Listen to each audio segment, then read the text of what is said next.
এখানে ammonium chloride ছাড়াও তোমরা অন্য কোনো ক্লোরাইড স্যাম্পল নিয়েও করতে পারো, কোনো অসুবিধা নেই। এবং এই স্যাম্পলটা নেওয়ার পর এর মধ্যে আমি যোগ করে দেবো কিছুটা কনসেন্ট্রেট বা গাঢ় সালফিউরিক অ্যাসিড। অবশ্যই এক্সপেরিমেন্টটা হবে কনসেন্ট্রেট সালফিউরিক অ্যাসিডেই। কিছুটা যোগ করে দিলাম।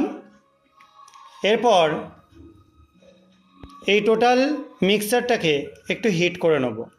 আমি আপাতত এখানে একটা লাইটার দিয়ে হিট করে দিচ্ছি।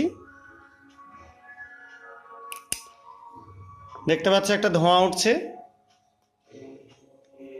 এবার আমরা এর মধ্যে অ্যাড করে দেবো কিছুটা কমলা বর্ণের পটাশিয়াম ডাইক্রোমেট।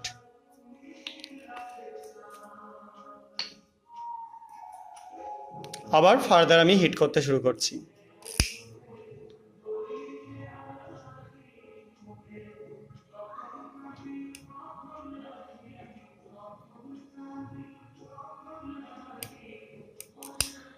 দেখো একটা রেডিশ ব্রাউন কালারের ভেপার, এটাকে সরিয়ে দিলে আরও বুঝতে পারবে।